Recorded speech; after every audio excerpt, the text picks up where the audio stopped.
Last week, uh, Moshe, when Moshe stopped the flag using the curtail.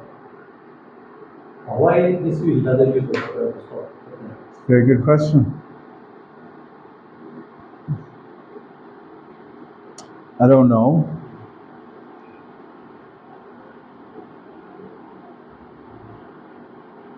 Is it, I mean, every day when we say the curtail or offering, is it for specific purposes only or? Don't really know. It's very curious.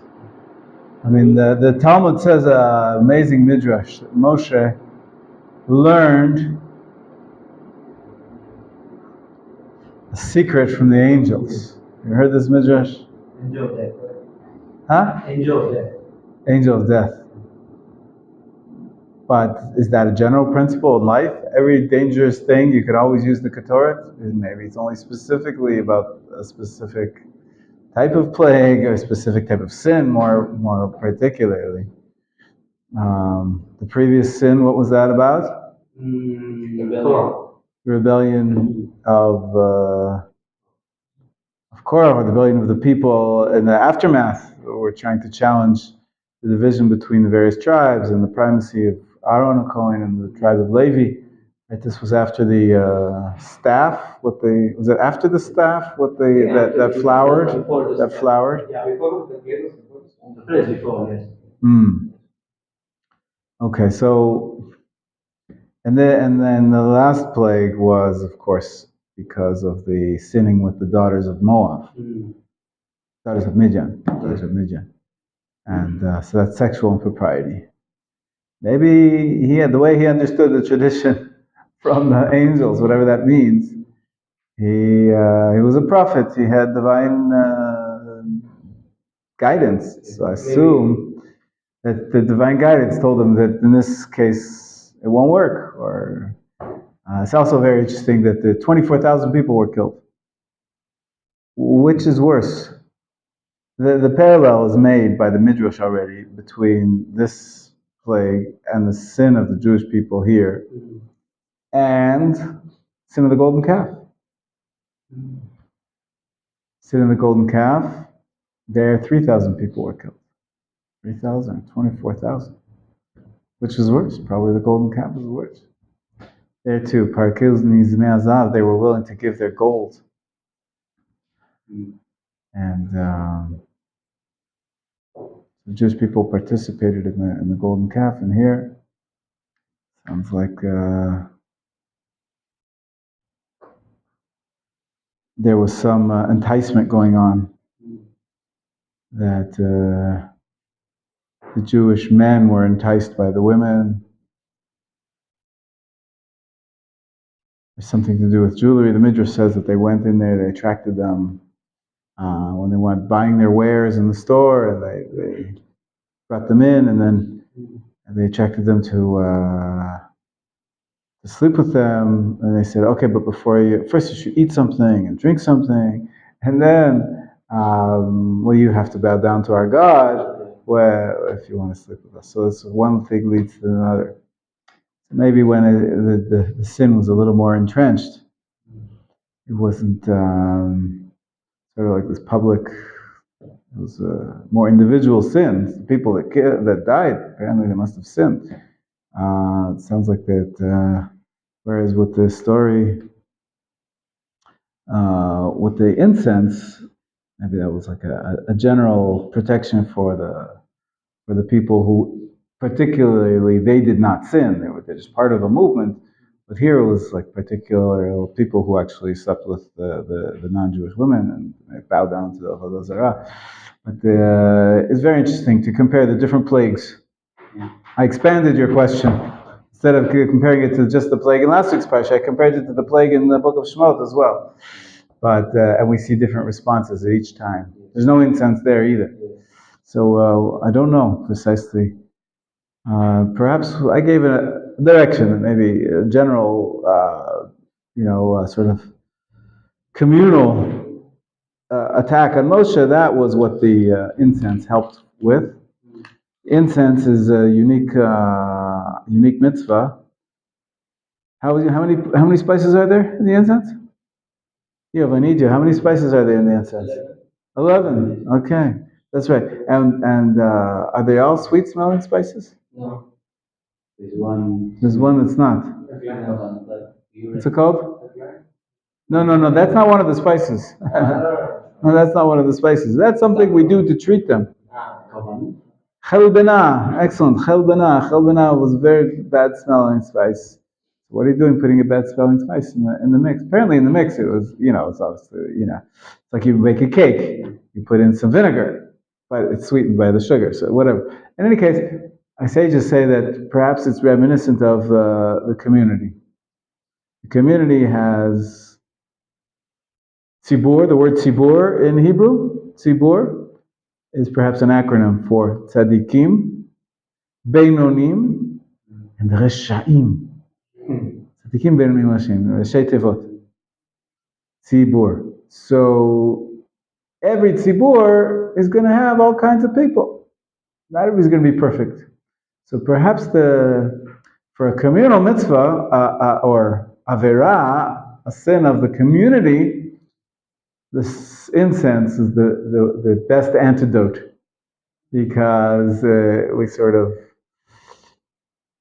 we turn to Hashem and say, listen, this is who we are as a community. We have all types of people on various levels, and together we make up the community, so please forgive us all as a community.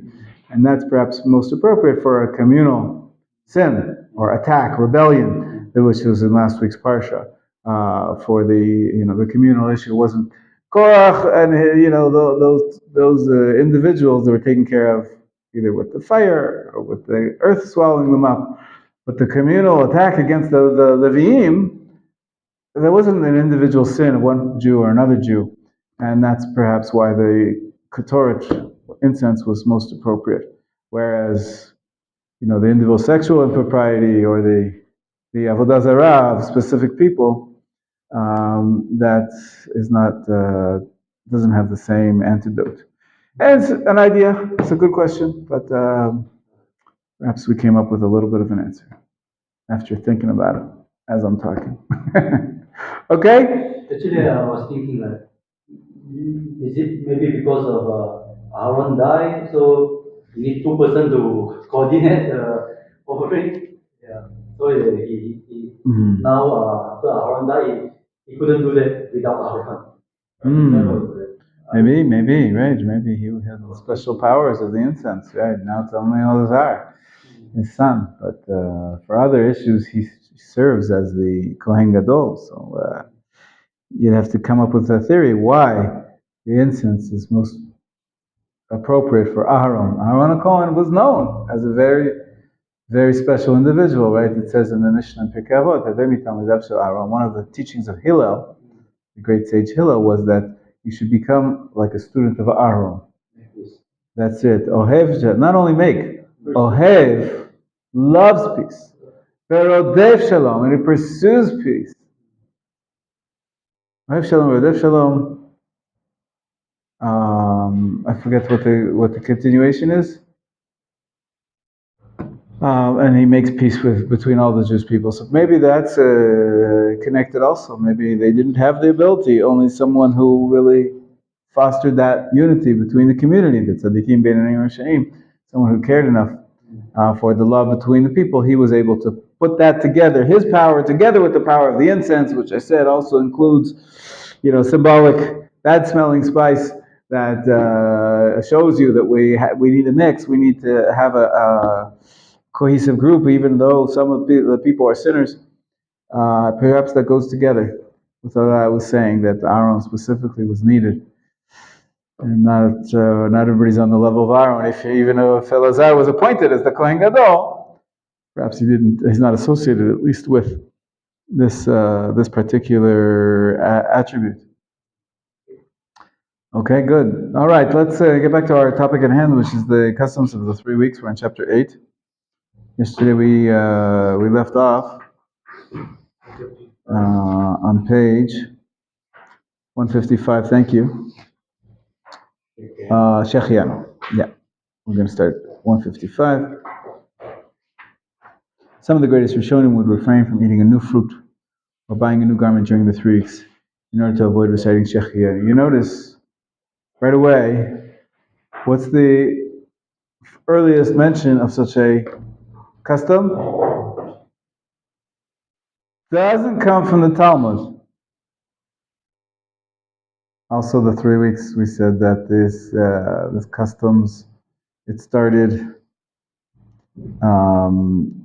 at the beginning of the chapter. We saw that this idea that there are 3 weeks is really expressed in the sages because there's 3 special haftarot during the period of the 3 weeks. There's 3 haftarot leading up to Tisha B'Av. And really, other than that, there's no enactments. It's not really laws. All these things we've been speaking about are customs which cropped up in the Jewish communities. It's not actually sourced in a particular enactment of the sages. Not from the sages. Here we have another custom, which is not from the sages either, but it's from the Rishonim. Okay, Rishonim. You have the periods clear in your head, Israel. When are the period of the Rishonim? Right? Period of the Rishonim, 1000 to 1500. Right? It's not from the period of the sages, 0 to 500. It's 1000 to 1500. It's 1,000 years later. But of course, we are living the entire tradition, regardless of when it comes from. But it's important to know the level of authority, where it comes from, everything we've been speaking up till now, the customs of dancing and music and primarily this was all based on the customs of Jewish communities, perhaps even later than the Rishonim. I don't think that he quoted any Rishonim with that custom.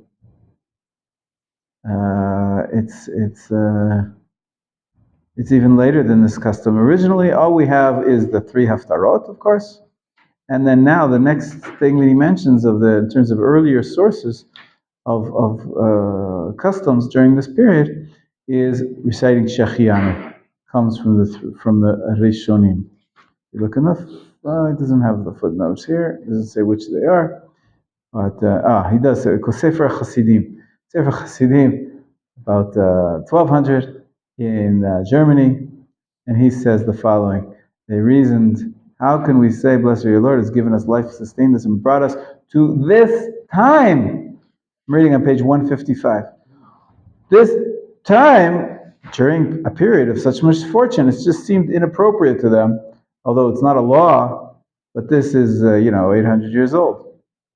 Even or maybe 700, even though some of the greatest poskim felt that one does not need to follow this stricture, the Taz and the Vilna Gaon.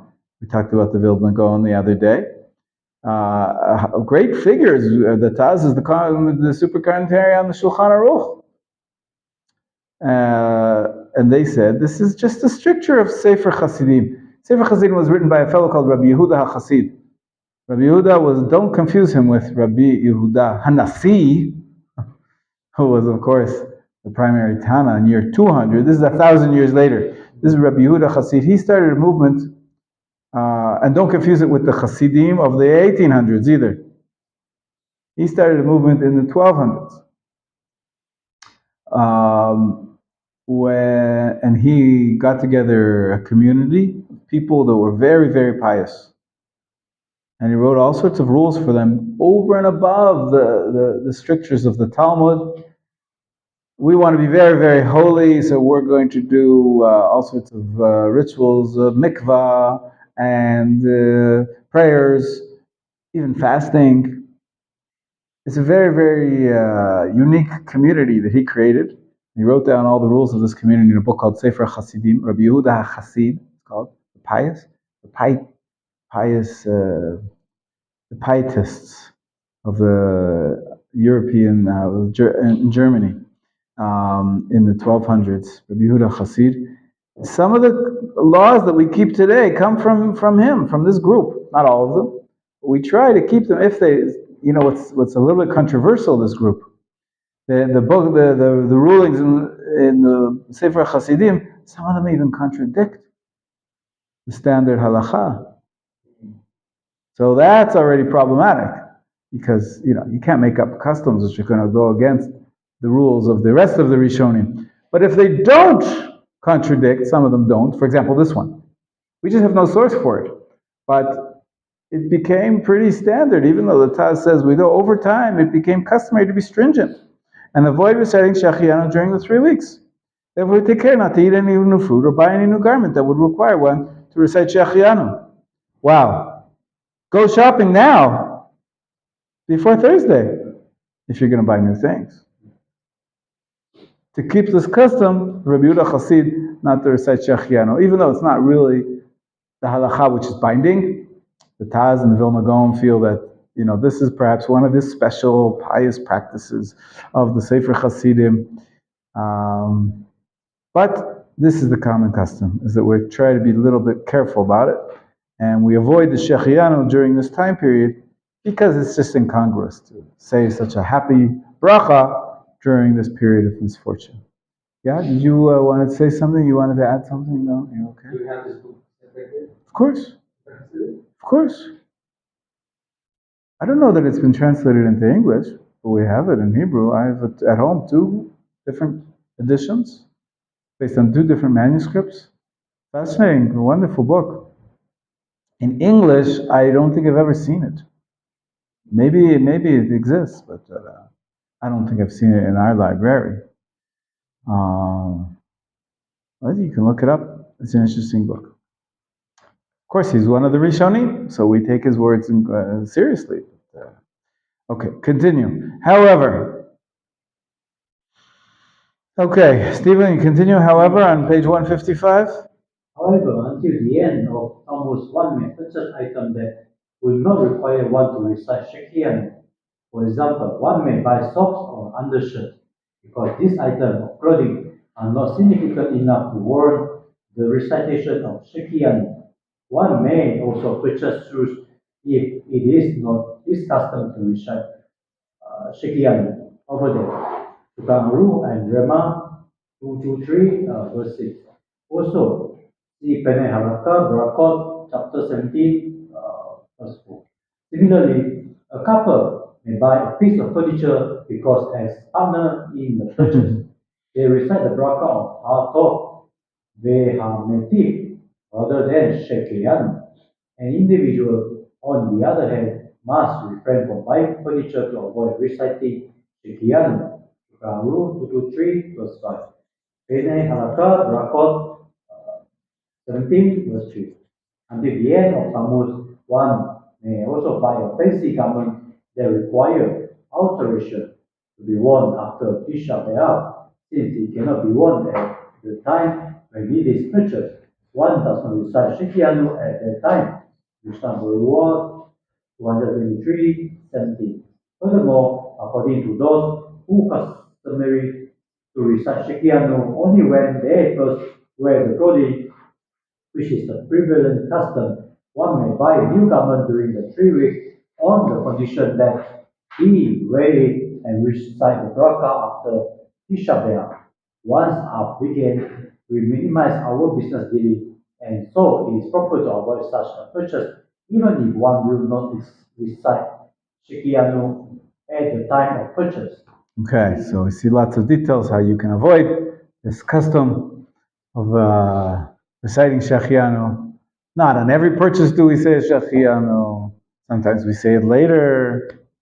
But he's machmir after the first of Av, during the 9 days, he says then maybe don't even purchase. The common custom is if you buy something new to wear, we don't really recite the Shechianu in the store. It's the first time you wear it. So you could, we're going to see, he's going to suggest, some people say if you want to buy something new, I don't know, let's say it says on sale now, or you have time to go shopping now, whatever. If you want to buy something new, but you want to avoid saying Shechianu, it's no problem, you can make the purchase. When do you usually say the Shechianu the first time you wear it? Give me a suggestion. When can you wear it? I mean, you could push it off till after Tisha B'Av, but let's say you want to wear it Shabbat. This was a solution suggested. We're going to see here, I think, by the by one of the, I think the Magen Avraham. Okay, so will you read for us, Yosef, number 8? Which is may one recite Shehecheyanu? Mistake, 1. One is presented the opportunity to perform a mitzvah that requires one to recite Shehecheyanu, like Brit Milah or Bidin Amen, recite the bracha, because it did not determine the timing of it. Rather, Hashem granted him the opportunity to perform a mitzvah that requires one to recite Shehecheyanu during the 3 weeks. Similarly, one who sees a close friend after not seeing him for 30 days and is happy to see him should recite Shehecheyanu, since if he does not recite it immediately, he loses the opportunity to recite the bracha. Likewise, one who sees his newborn daughter for the first time should recite Shehecheyanu, since if he does not do so immediately, he loses the opportunity to recite the bracha. Based on, is it Shulchan? Yeah.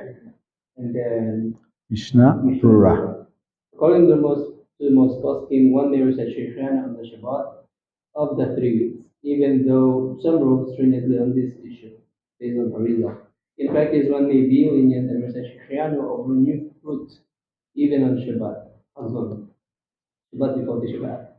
Therefore, one who gets new food during the week should postpone eating it until Shabbat, and then recite Shehecheyanu over the food. If he cannot postpone eating it, for example, if he has no access to a refrigerator and the food might spoil before Shabbat, he should eat it immediately and recite Shehecheyanu. With regard to a new article of clothing, one may write Shehecheyanu on the Shabbatot before the first of Av. However, on Shabbat after the first Av, one should be stringent and not wear a garment, thus not recite Shehecheyanu. Excellent. Okay, so Shabbat is a good solution, unless if you're a Kabbalist like following the Arizal, you'll try to avoid that as well.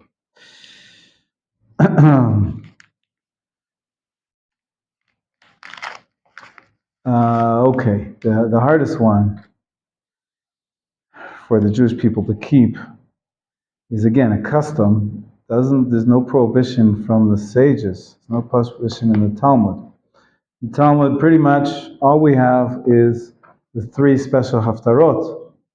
But Jewish halacha, Jewish custom developed over the ages in Jewish communities. Not only did they prohibit dances and music, they also took upon themselves the custom not to get married. Now it's a real problem because getting married is a mitzvah. We never want to prevent anybody from doing a mitzvah. So whenever you're machmir on this custom, you could be guilty of stopping the Jewish people from doing their mitzvot. And not only is it just a mitzvah, it's perhaps the most important mitzvah, creating a family. We talked about the love as a mitzvah. We talked about having children as a mitzvah. How can you stop that? But Jewish communities were very strong about this custom, at least in some parts, as we see. And the Ashkenazi custom, at least, is to not have weddings. Let's take a look. Ive, go ahead. Number 9 on page 157. Marriage and engagement. It's customary in most Jewish communities that no weddings are held during 3 weeks. Taking claim the prohibition applies only to an optional wedding, that is, that of a man who has already fulfilled the mitzvah of creation by fathering his son and a daughter. One who has yet fulfilled this mitzvah may get married even during the 9 days. So you see, originally they thought of this as we can't stop people from doing a mitzvah. So it's only somebody who's already been married, already had children. So we're not stopping him from doing the mitzvah. It's always good to, have a home, have a wife, have a husband, but it's not defined as a mitzvah of procreation. But so that's how it started, perhaps. Nevertheless, it is customary. Go ahead. Nevertheless, it is customary not to shave any weddings during this period, because it is an inauspicious time. Weddings should take place in times of good omen and good fortune. In this period, all not a good omen of good fortune, since the Sephardim do not hold weddings only during the 9 days. Right. So it's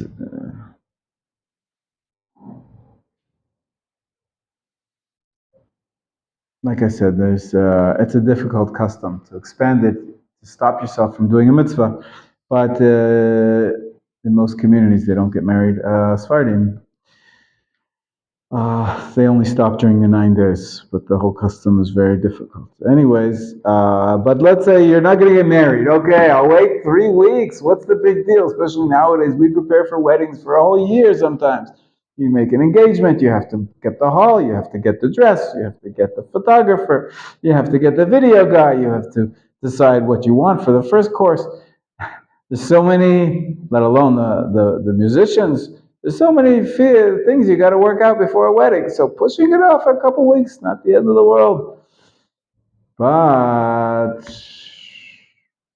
there are stages.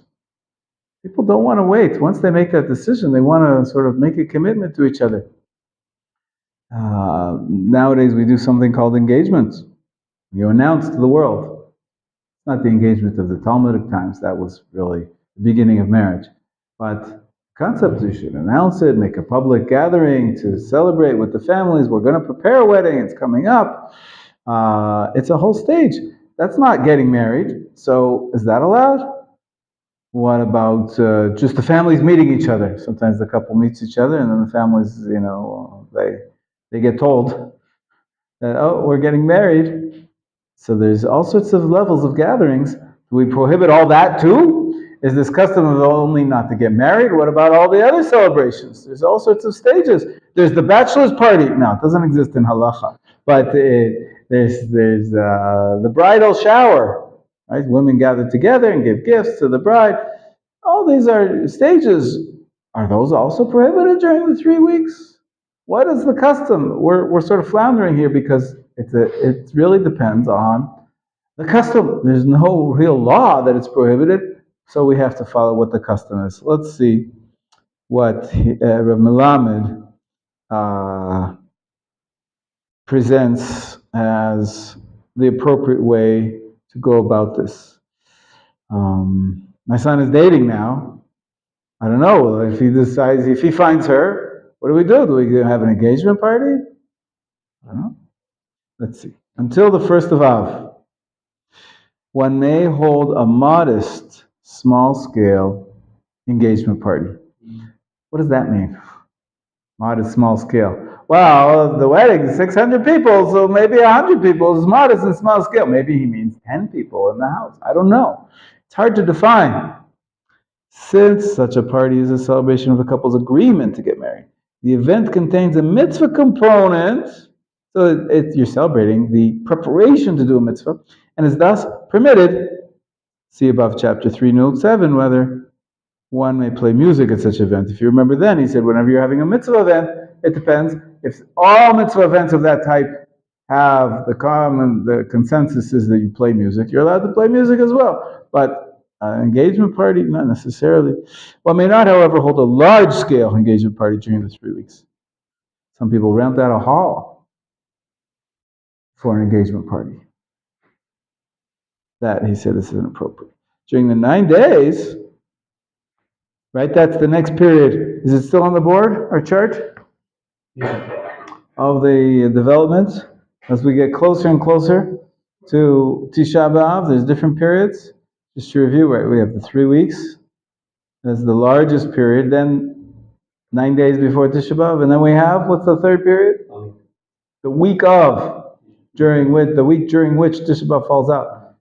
From Shabbat until Tisha B'Av. And then there's special laws about the day before Tisha B'Av. And finally Tisha B'Av.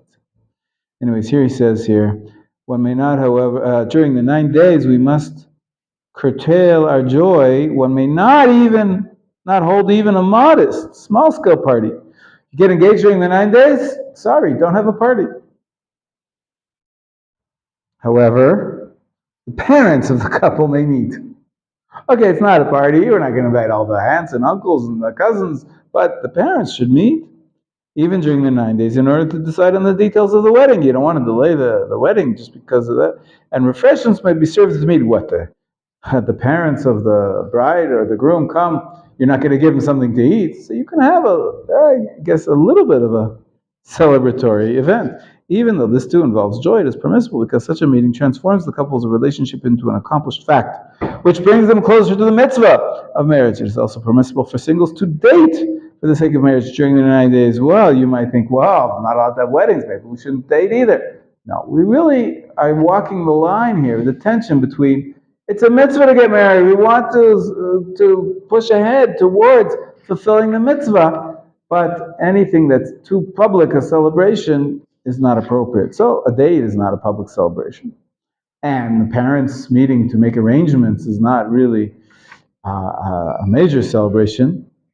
So, but anything larger than that is inappropriate during the 9 days, while during the 3 weeks you can countenance a small scale engagement party. Is very hard to define. But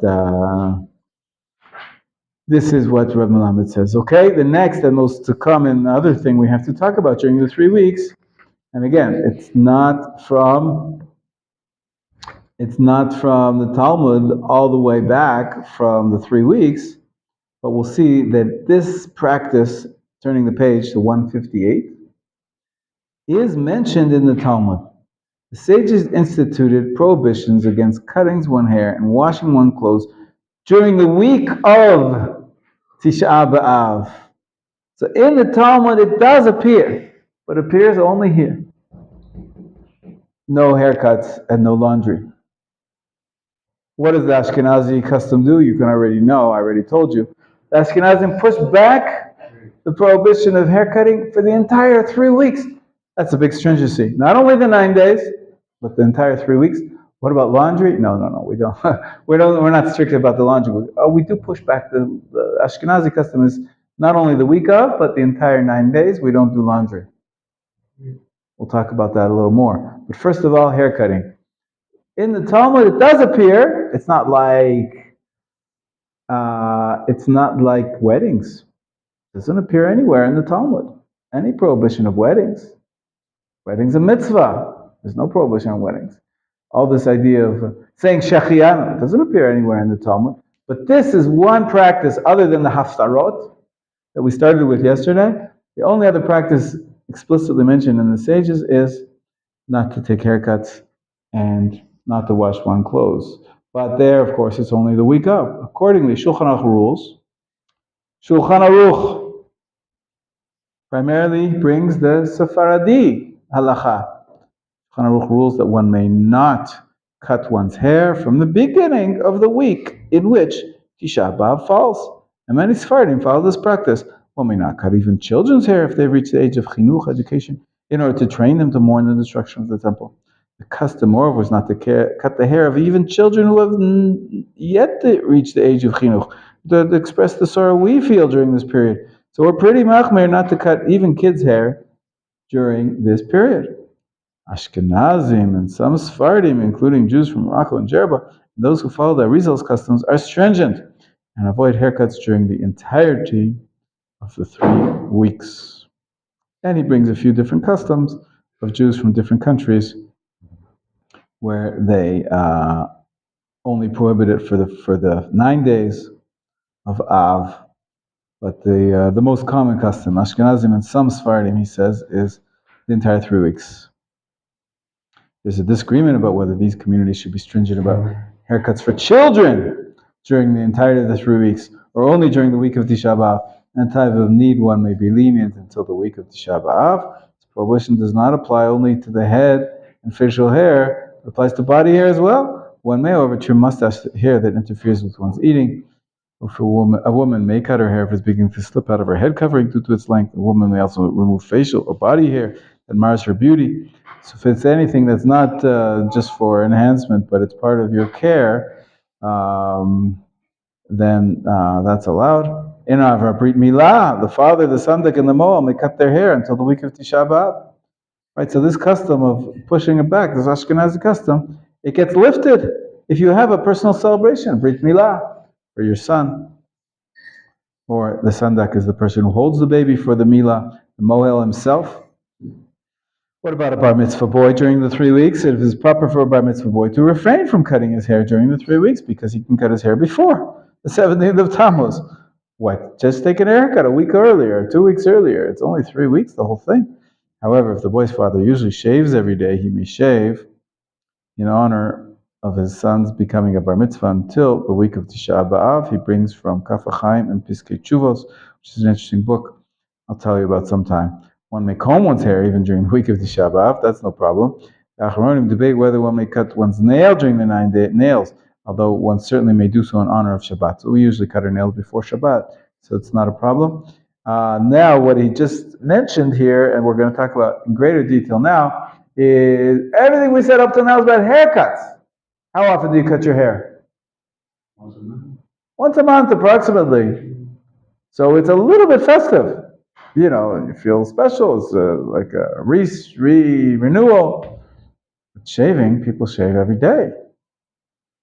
Some people who shave, they shave every day. I see a lot of beards that I'm looking at now. Everybody's growing a beard here. But you don't have to grow a beard as long as you don't use a razor. But the question is, what's the custom regarding shaving? Is that the same law as cutting your hair? Do the Ashkenazim, who extend from the week of Tisha B'Av all the way back for 3 weeks, are you not allowed to shave for 3 weeks? Let's see what he has to say. This is a little more complicated. There are different opinions, as you can see. There's a long footnote here bringing all sorts of details, customs of modern-day poskim who disagree about what the appropriate way to act is regarding shaving. But let's start with the text, and I'll mention some points from the footnote as we go. Okay, Stephen, so read number 11 on page 159, please. Shaving one day during the 3 weeks, as we have learned, the custom among Ashkenazim and some Sephardim is to refrain from cutting one hair during the entirety of the 3 weeks. Regarding shaving one beard, however, a question arises. According to many poskim, there is no difference between cutting one hair and shaving. Both are forbidden throughout this period. Kaf HaChaim 151-66. 493 verse 19. This is the custom of the most yeshiva students and those who observe this God meticulously. Pay attention here. Who does he attribute this custom to? Where does he say it's common? Very interesting social group. Yeshiva students. What? Up till now, we've been talking about Ashkenazim or Sephardim, Jews from Jerba, Jews from Yemen, Jews from communities. Now he's saying, wait, there's a subdivision within all those communities. There's a subgroup of people that go to yeshiva. A lot of young men in our modern age are in yeshiva. Now in yeshiva, they have developed a style of dress. A lot of yeshiva boys wear a black hat and a suit jacket and a white shirt. And there's even halachic customs which have developed amongst this, you could say, people that are striving to be more religious, right? Those who go to yeshiva, they're taking their religion very seriously. And so the custom among the yeshiva students is we don't shave. However, go ahead. However, some maintain that it is proper the Tatila to shave every Friday in the period before the first of Av, based on Mishnah Magen Avraham. and three Magadim. Others permit one to shave every day until the first of Av, since doing so does not entail any joy. According to them, the custom not to cut one hair applies only to haircuts, which are somewhat happy occasion, and not to shaving, which is only the removal of unsightly facial hair and entail no joy. One who is lenient in this regard has an opinion to rely on, and others should not rebuke him. This is especially true in Israel, where Jews of all backgrounds live side by side, and most Sephardim are lenient regarding this issue. In addition, when there is an uncertainty regarding the Ashkenazi custom, one may take the Sephardic custom into account. In practice, everyone should follow his father's custom, whether it is lenient or strict, to avoid disrespecting him. However, starting on Rosh Chodesh Av, it is clear that according to both Ashkenazi and Sephardic custom, one should not share, even in honor of Shabbat Hazor. However, according to all opinions and custom, one may not cut one hair during the week in which Tish B'Av falls, nor is there any allowance to share. Okay, so the week of is the most severe. This is clear you shouldn't shave then. But before that, 9 days, all right. We had a student here once. It really bothered him to not shave. He felt it scratchy and itchy, and he couldn't concentrate. And he really wanted to get a heter. A heter? Permission. So I gave him one. During the 3 weeks. As he said, the footnote gives all the details of the different acharonim who speak about it. Shaving is not the same as taking a haircut. It's all right. Shaving is not the same as taking a haircut. So if it's bothering you, if you're not able to concentrate, then so shave. It's not the end of the world. It's become a little bit of a social stigma. It's really become like an identity marker almost. You want to belong to the group who are serious about their halachic observance, so you look at the yeshiva boys and see what they're doing. Then none of them are shaving. So if you shave, you feel like you're a goy. You're not committing any sin, but you just don't belong to that group, that you're striving to be part of that group. And so that's why people get really caught up and excited about it. Can you shave? Should I shave? Am I allowed to shave? Some people say, only on Erev Shabbat. Erev Shabbat, you're doing it not for your honor, you're doing it for the honor of Shabbat. If it's not a really prohibition, then it's a mitzvah to shave in honor of the Shabbat. You're showing honor of the Shabbat. But, so yeah, I know there's in the footnote you'll see many different rabbis who bring the different opinions. One thing he mentions here is also sort of under between the lines. He says, you should follow your father's custom. What happens is that in many families, they send their kids to study in yeshiva, and they come back from yeshiva, especially in the summertime. A lot of people don't have yeshiva, but they learned in yeshiva that we don't shave. Your father, he shaves. He's not in yeshiva. He's a working man. He never was part of this subculture where we don't shave for the entire 3 weeks. Haircuts he doesn't take, but shaving, he shaves every day for work. You go to work with a scraggly beard, you're not going to get the business deal. It looks bad to go to work. Your clients will think you're disheveled. You're not presenting yourself well. So many people in the community shave every day. It's no real prohibition. Even the custom of haircuts, it's not a law, it's a custom. Right? The Ashkenazim expanded to 3 weeks from the week of Tisha B'Av, but that's haircuts. Maybe shaving is different, and this is the custom of many people in the communities. Kids come home from yeshiva, they start feeling or giving the feeling of holier than thou. Disrespecting the father. The father's shaving, he feels like he's less religious. That's not nice. So he's walking the line here. If there's tension between the father and the child, you have to respect your father's custom. You don't want to show any disrespect. Some parents, some fathers are very happy that the kid's more religious, and it's good. Be one of those yeshiva students. We want you to be part of that group. But it all depends on the context. It's hard to give one rule. Here, as he says in Machon Meir, we have a mixture. We have Sephardim, we have Ashkenazim, we have people that shave every day up until the 9th of Av, until the 1st of Av anyways. So I wouldn't say that it's a universal custom that people are not shaving. Haircuts, yes. Haircuts, I'd say a lot of people don't get haircuts during the 3 weeks. But shaving, there could be different customs. It's not as, uniform. as the Haredi world. The Haredi world is very uniform, especially the Lithuanian yeshiva world. They have there's thousands of 10,000, yeshiva students, and also avrechim, people who are not working. They're just learning, even after they're married. They're trying to, as much as they can, to always be learning Torah, and somehow they find some support.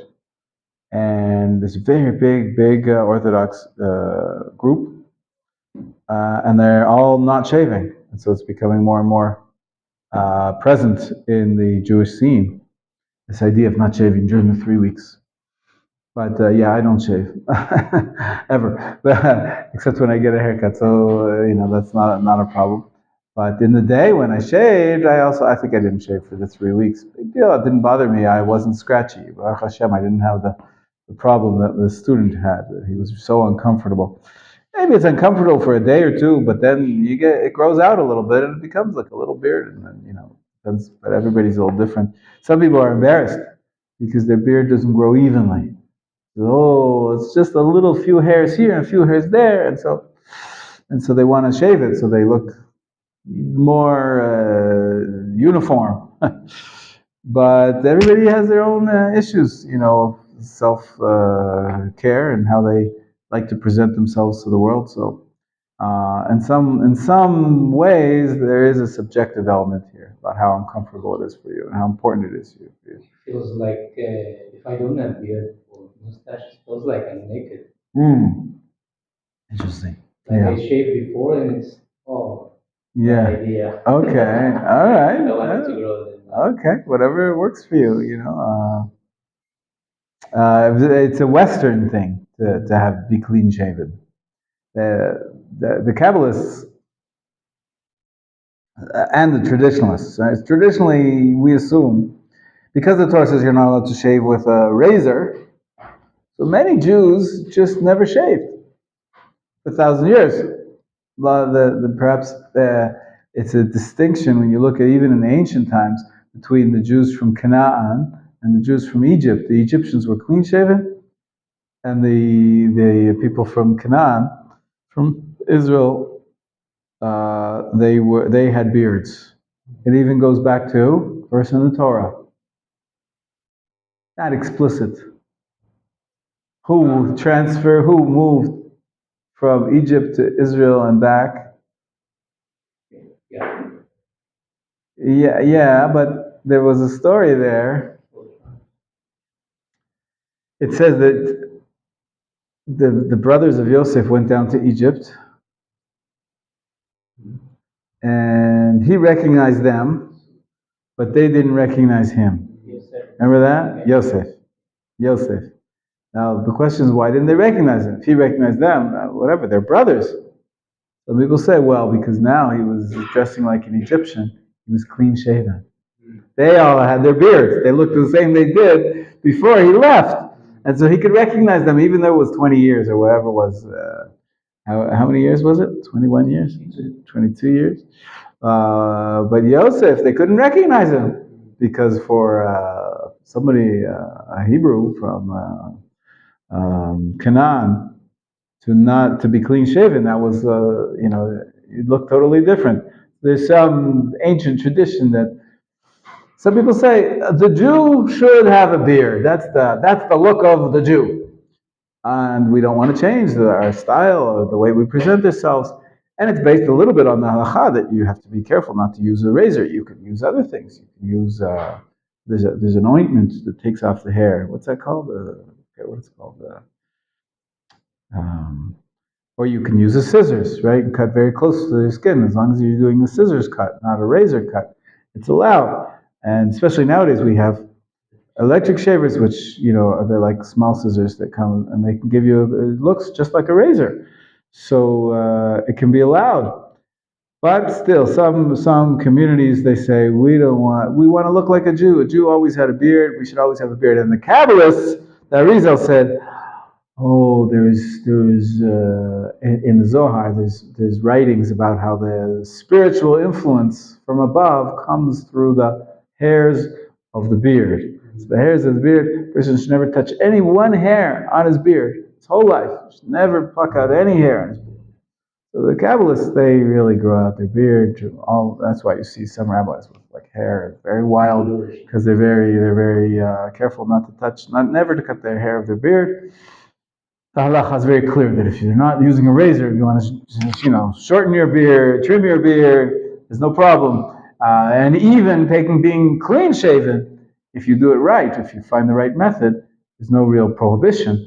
But anyways, this is a little bit about shaving. What did you want to say, Yo? No, Tehillim?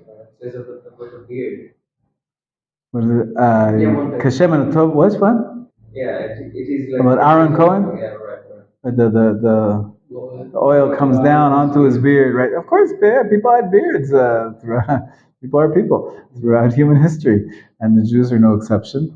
The beards were more common. Now they're back in fashion. I understand that the hipsters, modern Western culture, a lot more beards than they were 10 years ago. But that's just fashion. It changes, goes in and out. Question is, what's appropriate for a Jew? So I don't think it's prohibited to be clean shaven. I used to be clean shaven, but it's much easier just to, I don't have to shave every day. And my wife likes it, so, and it is a little bit of a chumrah. You don't have to get into the details of, is this type of shaver allowed? Is that type of shaver? If it's too close, maybe it's too much like a razor. There's a lot of discussions.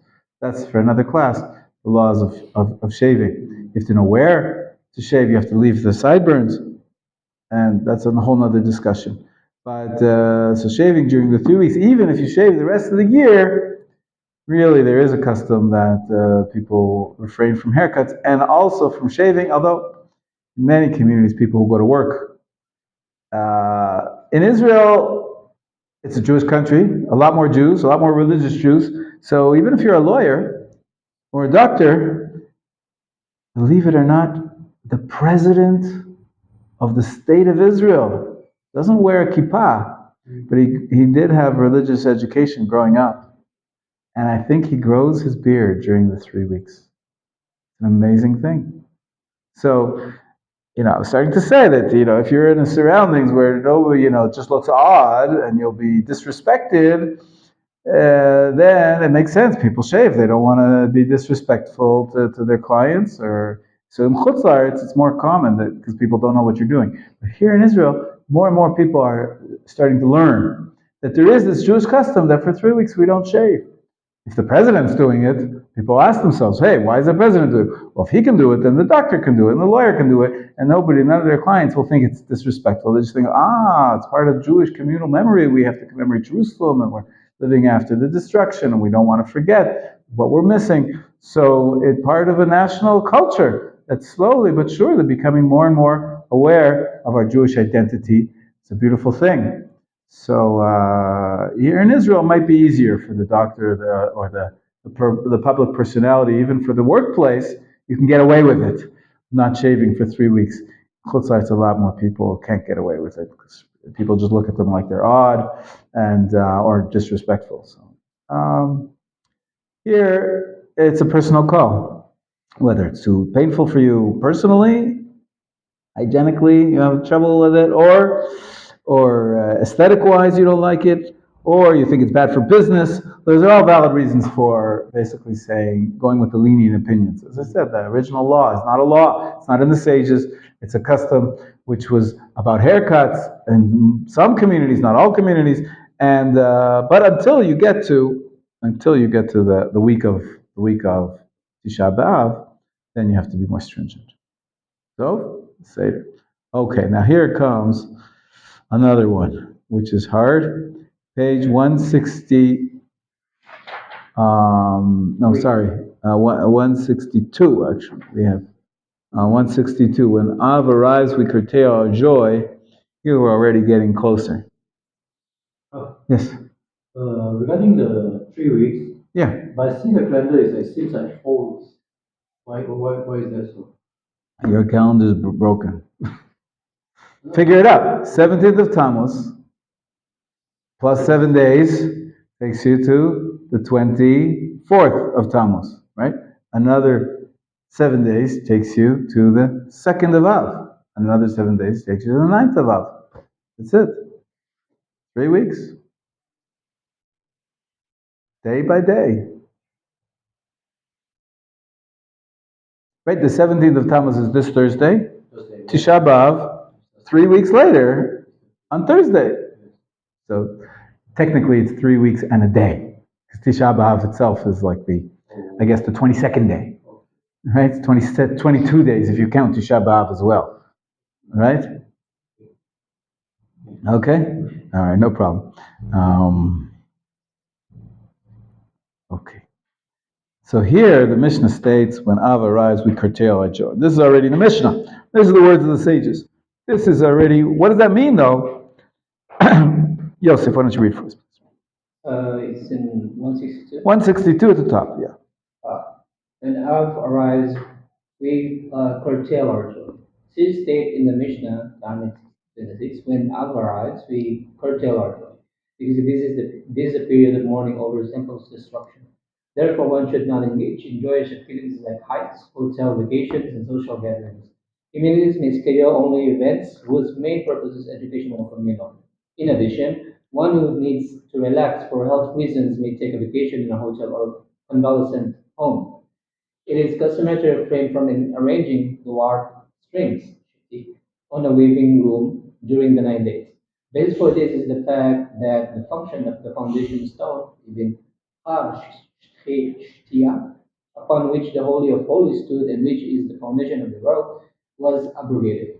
Therefore, we refrain from arranging the warp strings, which are the foundation of a garment. This is so cute. Right? It's the same word in Hebrew. Shti, the warp strings, and Even Hashtia, the rock of the foundation. We have the same word, and so we're mourning Even Hashtia, so we don't put on the Shti strings. It's purely word association. But it turns into something that it's connected a little bit because it's putting on the warp strings is not something you do every day. This was like setting up for at the beginning of a project. Every day the work on the loom was you had the woofs that you do every day. You put the woof. The woof goes in and out of the warp strings. If you know anything about the loom. But to put the strings onto the loom, that was like a big event. It was only like the beginning and end of every project, or a few projects even.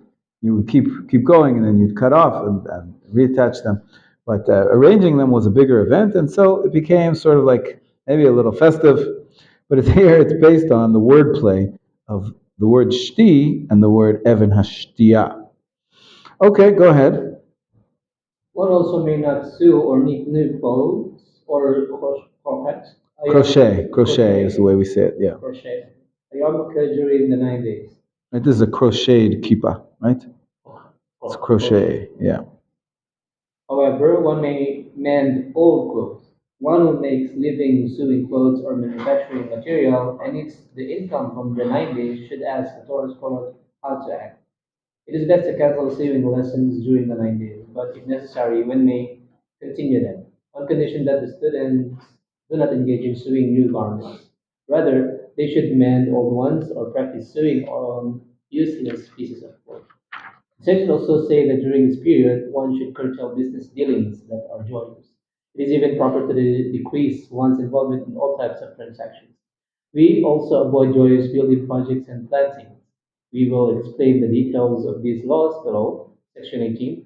Since we curtail our joy during this period, it became customary to refrain from consuming meat and wine, which make one happy. Since this is a period of calamity, sages recommended that one who is involved in a legal dispute with a non-Jew should avoid going to court in the month of Av, because the Jewish people have bad fortune during this time, and he is liable to lose the case. That's Bishop. Okay, so Yisrael, I don't know what you're going to do. Business activity. You're supposed to curtail your business activity. It doesn't mean stop. You have to work. You have to make an income. You have to provide a sustenance for your family. You have to make money, but from the context, it seems like I was saying about putting on the warp strings, seems like there's something festive. There's some deals which are very exciting and festive, and some are just basic business deals. I don't know, maybe it depends on how big the deal is. Like $1 million deal, you're going to get together and have a l'chaim, and you're going to meet, and you're going to maybe celebrate a little bit if it's a big deal. And if it's a small deal, okay, a project here, a project there. That's your business. That's what you have to do. It's hard to define because you're not supposed to stop doing business for 9 days. Nobody said that. It's not Shabbat. Of course, what are the 6 days of the week for? They're to work and to do business. So, and also to produce. If you're a sower, that's what you don't stop sowing, but there's something festive, if there's something joyous about, it sounds like making a new garment, making a new suit, maybe it was as a festive occurrence, then that's avoided because of this time period. We're supposed to be, at least 9 days, we're supposed to be curtailing our joy, limiting our joy. It's very hard to define. How's your business going in Hong Kong? I mean, you're dealing business with non-Jews. The assumption here is maybe even for the Jew, if it's exciting for you to be making a big new business deal, you should. A lot of people are a little superstitious also. Well, this is not an auspicious time. It's a time of calamity. So many bad things happen to the Jewish people. When we learn about Tisha B'Av, you'll see about all the bad things happen, specifically at the beginning of the month of Av. So maybe we should. Sorry if I called it superstition, but it's like a superstition. There is a tradition that there's certain times of the year which are dedicated to the bad things that happen to the Jewish people. And maybe there's a spiritual effect of the timing of the year. And so people try to avoid maybe closing a deal. You can do all sorts of back-end sort of preparations for the deal, but if it's something that you do every day, that's your work. You have to punch this number of holes every day in the material. That's what nobody's saying you should stop working. But the big events or the big signing of a contract, many people will push it off until after Tisha B'Av. Get everything ready. For example, you're buying a house. It doesn't happen every day, most people. The big event happens once in your lifetime, or twice, or 3 times. Even if you're dealing in properties, in real estate, it doesn't happen every day. And so you can arrange it to a week later, the week earlier, but to sign a contract for a big deal, which is, like I said, a very expensive project, some people try to avoid doing that during the 9 days. Well, but after Rabbi was buying a house, even for Shabbat, you're allowed to sign it. That's right. It's not prohibited. It's not prohibited. Anybody who needs to sign the deal now, he's afraid somebody else will get it, so he's afraid he'll lose the deal, or, of course it's allowed. Nobody's saying here that it's prohibited. If you're making a good point, to buy a house in the land of Israel is a very big mitzvah. So if you're buying a land in Israel, do it during the 9 days, as soon as possible. But if it's not about buying land in the land of Israel, or if it's something that could be adjusted here or there, then there is this custom to push it off, or to do it earlier, before the 9 days. I know people want to be religious, and we don't have a temple, and they don't really understand the various options there are being religious. If you want to be more religious, so do more mitzvot. You can learn more Torah. You can give more tzedakah. Somehow people get a little bit superstitious and they say, well, no, I don't want to be religious, so it's the 9 days, it's the 3 weeks. I won't do all sorts of other things which are not even mentioned as customs. Right? If we said that you're not supposed to buy new clothes, so they won't even go shopping for food.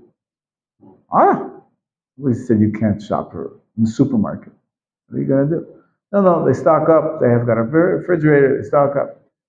I haven't heard anybody doing that, but I'm just giving an example. People that are looking for avenues to be more committed, more dedicated, and sometimes they can be a little misguided. There's no real mitzvah to increase the mourning. There's other mitzvot. Of course, doing more chesed is always something we can do. Learning more Torah, praying extra prayers. We're going to see that some people have extra prayers during this period about the destruction of the temple.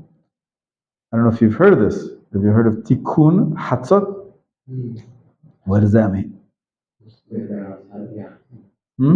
during the night. It's like a midnight vigil. It's like a midnight prayer. People say in the middle of the night to mourn for the temple. They'll sit on the floor every night. 10 minutes, half an hour, whatever it is, however long it takes you to say. It's a collection of Tehillim and prayers. But every night we should be aware that the Beit HaMikdash is destroyed. And we pray for its return. And we pray because we see that it was an important central place for godliness in the world. And we want to have godliness in the world. So it's brought in the Shulchan Aruch. Many pious people do it. I don't do it often, mea culpa. But I'm just saying I'm admitting my guilt here, that I'm not careful about this practice. It's a very pious practice, but maybe I should do it more.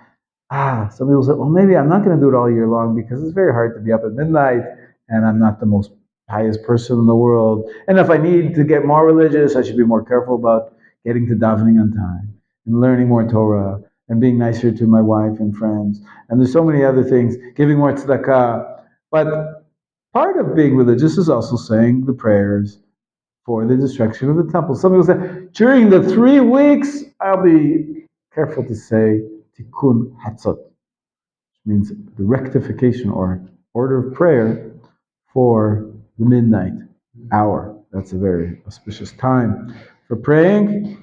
And I don't do it the rest of the year, but during the 3 weeks I will. Or some people say only during the 9 days.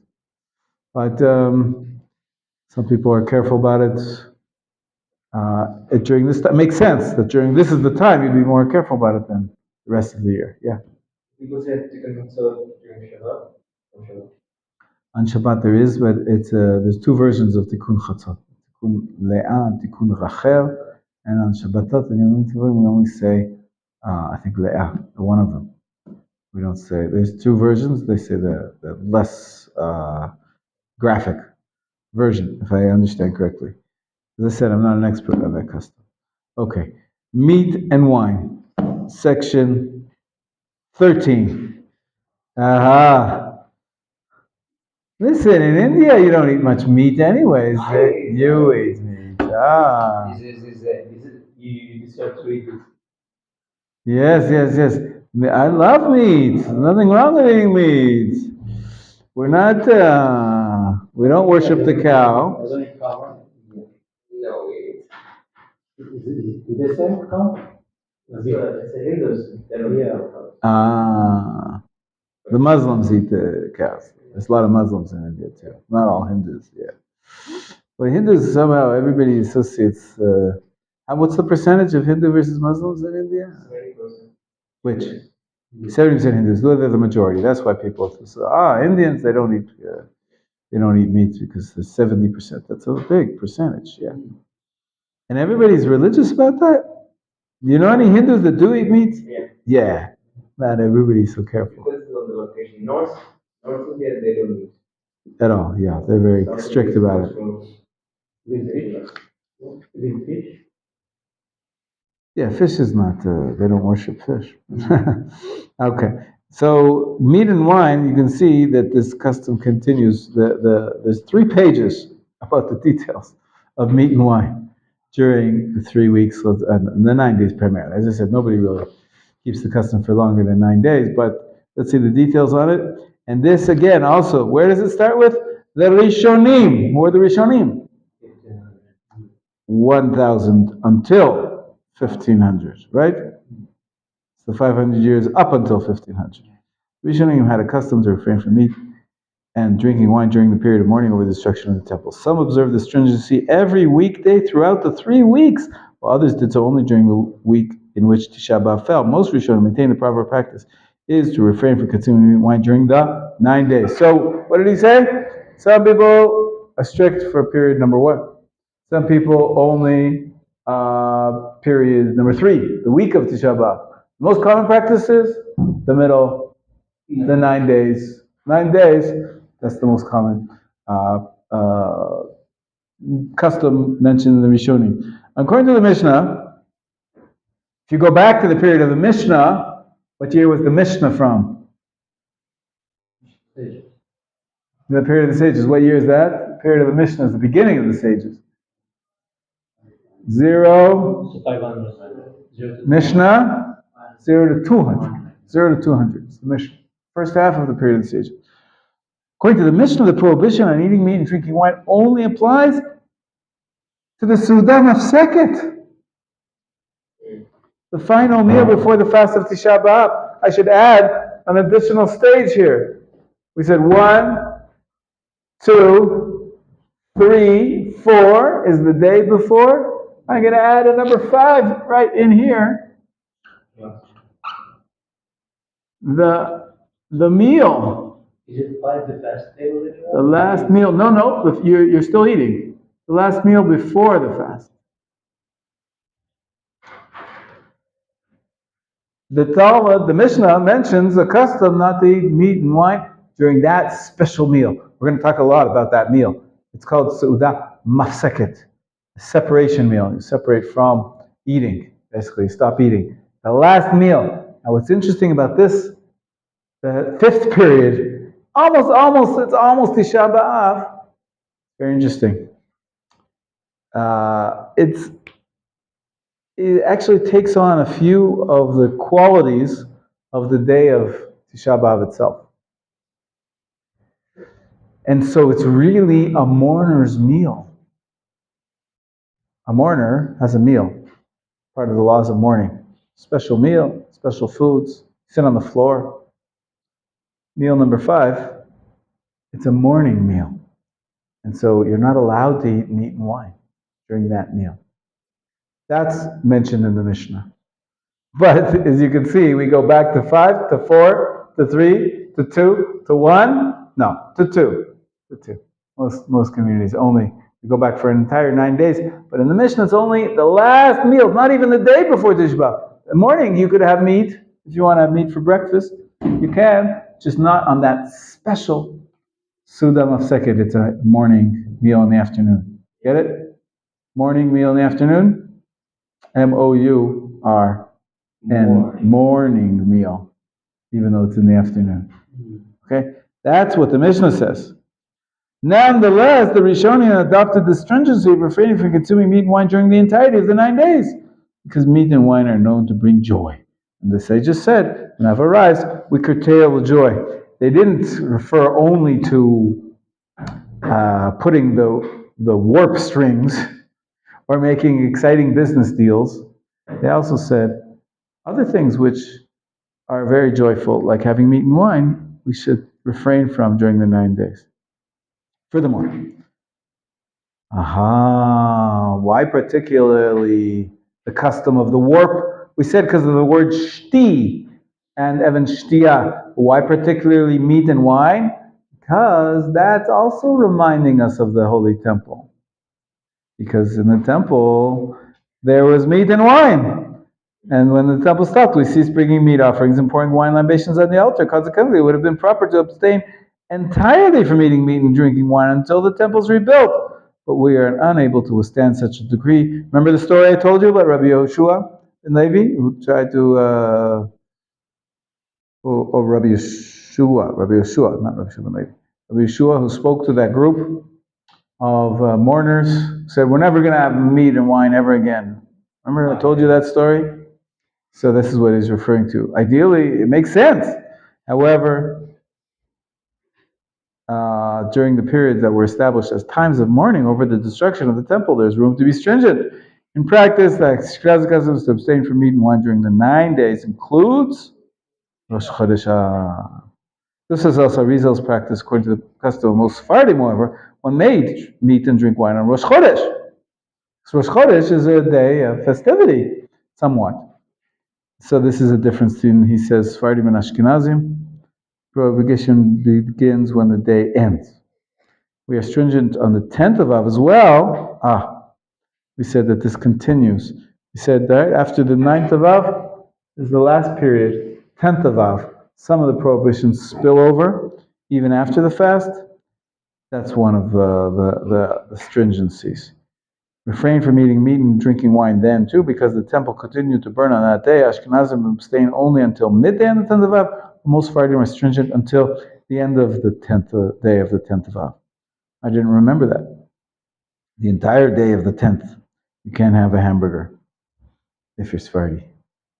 If you're Ashkenazi, for lunch already you can have meat. Custom of Yemenite Jews is not to be stringent about this at all. They eat meat and drink wine throughout the 9 days, only abstaining from meat and wine at the Su'udah Mafseket, as the Mishnah rules. Right? You see here the layered authority. If it's in the Mishnah, if it's in the words of the sages, everybody keeps that. But we see that over 1,000 years later, there's still customs that are being developed in various communities. And now we're 2,000 years later, we try to abide by the customs. But every community, we distinguish between an absolute obligation and a custom which doesn't appear in the sages. There's more room for flexibility. And the Yemenite Jews never took upon themselves that custom to be stringent, so they don't have to. And they're allowed to have meat and wine for the entire 9 days. Up until the Su'udah Mafseket, they can't contradict anything in the Talmud, but they don't have to take on those customs that were other communities' customs. Is that clear? Okay, so what does that mean? You're not allowed to have meat and wine. Yeah, well, go ahead. Yeah, I got a question. What if a person he didn't follow the rules and he transgressed the custom? Does he need to do teshuvah also or no? Yeah, I think so, because you're supposed to keep the customs. Yeah. If maybe it's not as severe as violating a Torah law. It's not as severe as violating a rabbinic law, which appears in the sages and appears in the Talmud, but it is still incumbent upon every Jew to keep the customs of his community. So if you violated that, now if you do that publicly, it could be worse, because you're going against the community, and that could hurt the strength of the community's customs. So it could be, in some ways, even worse. It depends on the circumstance. But yeah, you're doing the wrong thing. You're doing the wrong thing. Everything you do wrong, you can do tshuva for. You can do return. Go back, and the next time, you'll stop yourself. That's the main element of teshuvah, is to not do it again. All right. Let's see what the details are, again, about this custom that most communities have, not to eat meat and wine for the 9 days. Or the week of Tisha B'Av, if you're most Sephardim. Section 14, Eov, go ahead, take it away. The laws of eating meat or drinking wine. Prohibition on eating includes all types of food: beef and poultry, fresh, frozen, cured. Fish, however, is permitted. Customary to be particularly even regarding foods that are cooked together with meat. For example, if potatoes were cooked with meat, one should not eat even the potatoes alone during the 9 days, because the flavor of meat can be discerned in them. However, one may cook food in a pot that is usually used for meat, as long as the meat flavor in the food is not perceptible. Grape juice is included in the prohibition on wine. Alcoholic beverages like whiskey and beer are permitted. Thank you. One also may season a dish with wine vinegar. If wine was added to dough, the resulting baked goods may be eaten during 9 days, because one cannot detect the flavor of wine in them.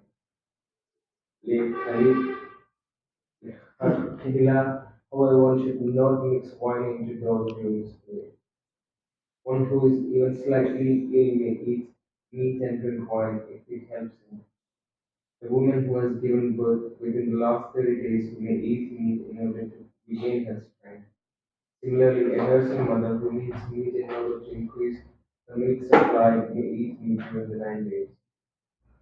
According to the custom of Sephardim and Ashkenazim, the person who recites Havdalah after Shabbat Hazon may drink the wine in the Havdalah cup. In fact, he may drink the entire cup. Despite this, it is preferable to use grape juice. Does not bring joy. According to the custom of the Ashkenazi, if there is a child present who has reached the age of Hinuk, reciting Barakot before eating, but does not yet understand why we mourn over Yerushalayim, age 6 to 9 approximately, the person reciting Hamdulillah has a child in mind, and when reciting the Barakah or Shagafin, the child brings the wine. No such child is available, however, the other who recited Hamdulillah brings the wine. Okay, so if possible, you give it to a minor. If not, you can. There's other opinions, even amongst the Ashkenazim, that you can, if you've nobody else available, you can drink the wine of Havdalah. We're going to see in the next section that you're allowed to eat meat and wine on Shabbat for Kiddush and for your children. There's no problem. Problem is Havdalah is after Shabbat. So how can you have the wine for Havdalah? Some people say you can have it because, well, why are you having Havdalah? It's to honor the Shabbat. Even though technically now the Shabbat is finished, it's a continuation of honoring the Shabbat. But it is brought the custom of giving the wine or the grape juice to a child. Yes? You can have the law on coffee, right? Also, that's another option. Just use a different beverage that's not wine or meat. So I said wine and meat are reminiscent of the temple service that had meat and wine in it. Yes. Yosef? It says here that the fish is permitted. Yes, fish is. Meat to me, so I enjoy much fish. Yeah, every day in yeshiva here for the 9 days you're going to have fish for lunch. Wow. Because they're not going to serve chicken, they're not going to serve the meat. Pretty much fish is the main dish every day. Yeah. Is it like a cheat, like when a person enjoys it? Yeah. It's a good question. So nobody said you're not allowed to enjoy your food at all. We don't. We try to avoid. We curtail our joy. We cut it back a little bit. We don't do the most enjoyable things.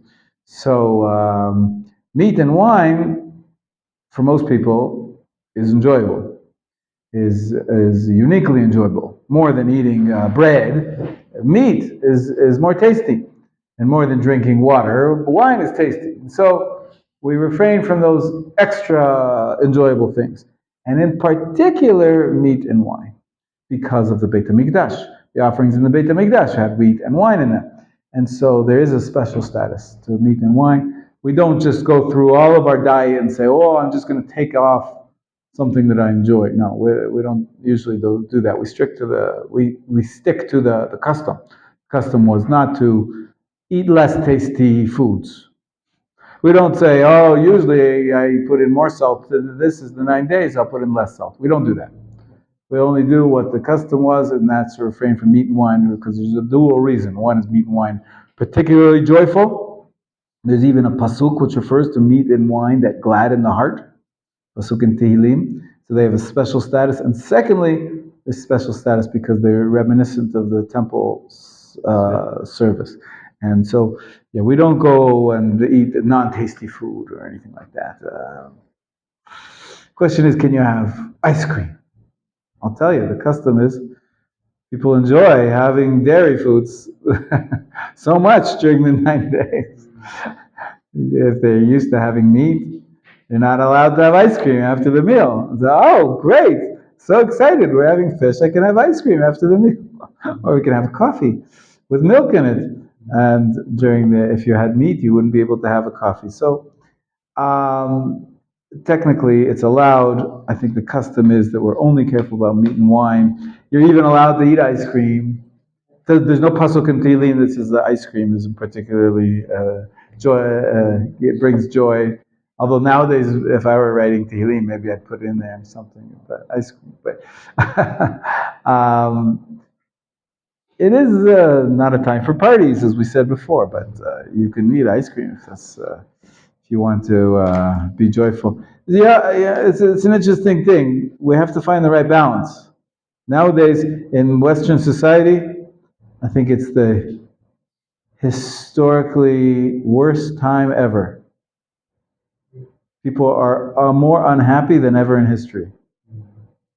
How do I know that? Based on the drugs that are prescribed. People are on antidepressants. It's crazy. People are so depressed. It's very strange. We're one of the richest periods ever in history. People have water and food and clothing and shelter much easier than they did throughout any period of history. And yet, we find that a lot of people are unhappy. Something that social scientists are wondering about, and of course, we're all trying to find a way out of this mess. Something about the way we're living our lives which is unhealthy. So, as a matter of fact, it became so unhealthy that sometimes,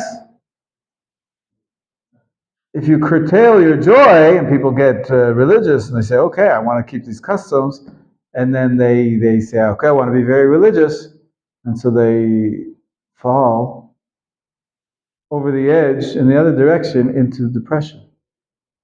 The rest of the year, they manage to keep themselves even if you're not taking drugs, antidepressant drugs.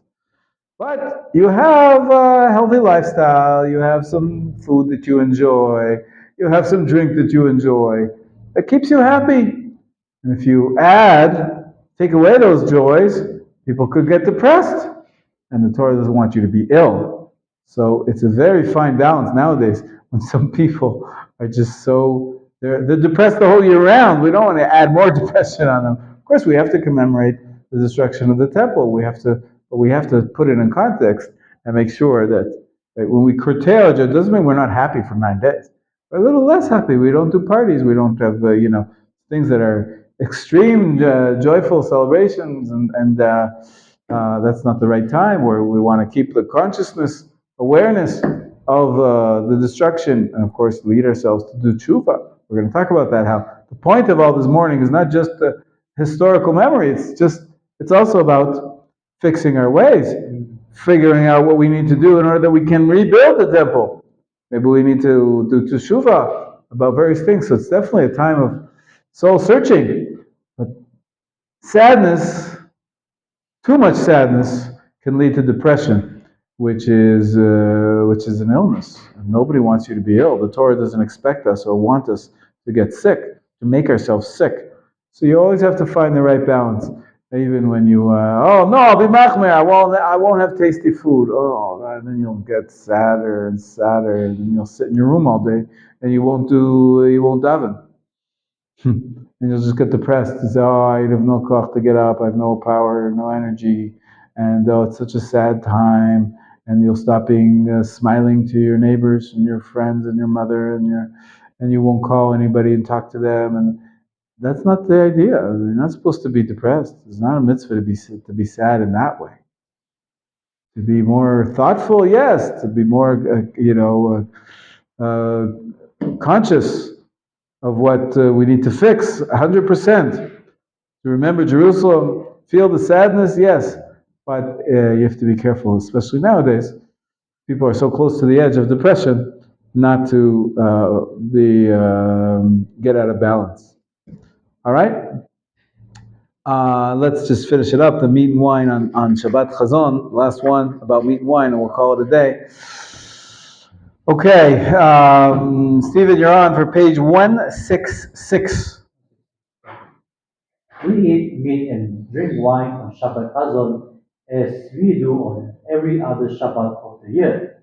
After all, even if Tish B'Av itself fall out on Shabbat, causing the fast to be postponed to Sunday, one may eat meat and drink wine on that Shabbat. One may even serve a meal as lavish as of King Solomon in his time, since there is no mourning on Shabbat. Wow, this is a great expression. Have a meal as lavish as King Solomon. King Solomon, of course, he built the temple. Shabbat, perhaps, what's the name of the book by Avram Yoshua Heschel? He's a great theologian, great teacher of Judaism. It's called A Sanctuary in Time. The Sabbath, A Sanctuary in Time. One of the most famous books of the 20th century of a Jewish thinker. Very short volume. It's just republished. There's a lot to say about his approach, but sanctuary in space was the Mishkan, the Mikdash. That was holiness in space. And he put together this idea of presenting Shabbat as holiness in time. There's a special time which is holy. And so we're in the Beit HaMikdash on Shabbat. We're in the Mikdash. Not physically, in terms of material space, but in terms of time. And so we don't mourn on Shabbat. And you know what he means by Shabbat Chazon? He said it here, Shabbat Chazon. It's the Shabbat before Tisha B'Av. We call it Chazon because it's the first word of the Haftarah, right? First word of the Haftarah, Chazon Yeshayahu, chapter 1 of the Isaiah starts off with the words Chazon. Chazon Yeshayahu ben Amos. Okay, continue. In addition, one may test the meat dishes that one prepared in honor of Shabbat Chazon to see if they need additional seasoning. This is because the purpose of this testing is not to enjoy, but rather to prepare for the mitzvah on next Shabbat, making Shabbat a delight. I got to plan a trick here. I'm going to go to the kitchen on Friday. I need to taste. It's a mitzvah. Just for the sake of Shabbat, not because I would like some meat, because I had fish all week and I don't like fish. You like fish, but I don't like fish so much. I'm going to suffer a little bit. But maybe Friday afternoon I'll sneak a taste in before Shabbat. Okay, go ahead. Similarly, one may eat meat and drink wine and Seudah Mitzvah, such as a meal in honor of a Brit Milah, a Piyat Haben, or Seal. One may also eat meat and drink wine at a Bar Mitzvah celebration, provided that it takes place on the day the boy becomes obligated to this born. Wow. Wow. This is a very important loophole. Many people take it. And you know, in some yeshivot, the boys don't like fish. They need to eat to be strong for studying Torah. So, and maybe fish is more expensive than some of the meat that they serve in the yeshiva. So you know what they do? They use this loophole. Every day at lunchtime, one of the boys makes a siyum. What's a siyum? Completion of study. He finishes studying a masechet, and he says that out loud on behalf of everybody. Everybody says to him, Mazal Tov, Mazal Tov, and they have meat. I even heard that there are in Jerusalem restaurants. People don't know each other.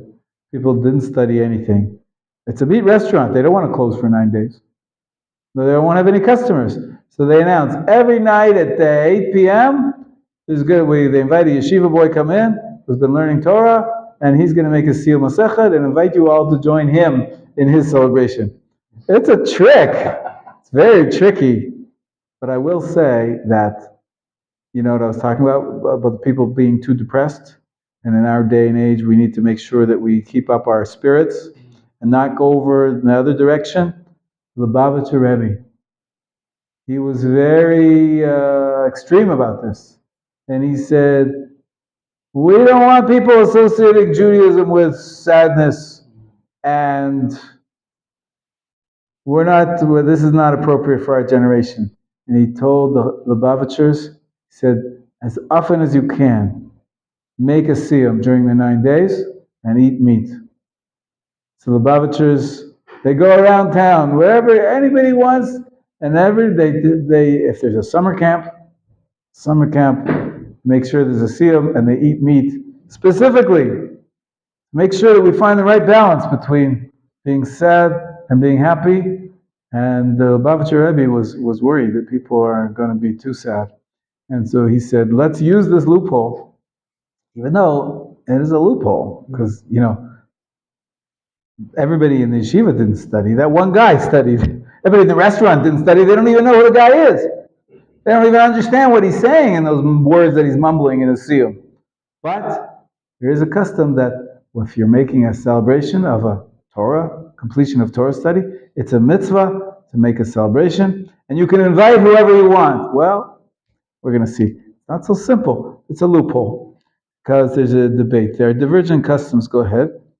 There are divergent customs. However, regarding the number of people one may invite to such a meal, some say that during the 9 days, one must limit the number of people one invite to the celebrate, plus an additional minyan of 10 men. Others maintain that one may invite all the people whom he would have invited had the meal occurred in a different time. According to Rama, during the 9 days until Shabbat Hazon, one may invite anyone who would normally invite. But during the week of Tisha B'Av, one should invite only a minyan of men in addition to the celebrants. In practice, the halakhic ruling in practice varies according to the circumstance and the need. As I said, in many communities, one person learns a small little portion, completes it, and hundreds of people are invited to join him. If it's a yeshiva or a restaurant or something like that, it's quite common that people are lenient about this. Go ahead. Chronomim, right? Who are the achronim? It's on the board. This is It's on the board. The achronim. The last 500 years, right? 1500 and on. The achronim write further. The acronym write further that one should not intentionally schedule a siyum for the 9 days in order to permit the consumption of meat and wine, as this is a willful abrogation of the mourning over the temple. Rather, one who happens to complete a unit of Torah study during the 9 days in the course of his regular studies may organize a festive siyum meal, provided that he usually does so when celebrating a siyum similar to this one, Mishnah Berurah 551-73. Even one who regularly recites Birkat Hamazon over a cup of wine should recite it without wine during the 9 days, Rama 551-10, Kaf, Hakaim 551-152. Some have a custom to make a festive meal on that night before a Brit Milah, but this meal is not considered a Seudah mitzvah. Therefore, one may not eat meat or drink wine during such a meal when it coincides with the 9 days. Okay, so that's the laws of meat and wine. We have a few other sections to complete. We'll do that tomorrow. B'ezrat Hashem, we'll finish the chapter. What did we say? That there's two customs that the Mishnah mentioned for the week of Tisha B'Av. Not to eat meat and wine. And, no, what, not to cut your hair? Was it not to cut your hair, right? And then we said we extended that. What was the other one? The Shekhanazim extended, but what the cutting hair and laundry. You may have missed it. We haven't talked about laundry yet. That's the rest of the chapter pretty much. Talk about laundry. Do we extend it all the way to the 3 weeks like cutting hair? No, but some people extend it to the 9 days. What are the laws of laundry during, and why laundry is festive? We'll talk about that tomorrow. Like cutting your hair, we said it's a little bit festive, it's once a month. Maybe laundry is a little bit similar. That's what we have left to talk about at the end of the chapter 8. We have shears on Saturday. Yes, in the morning.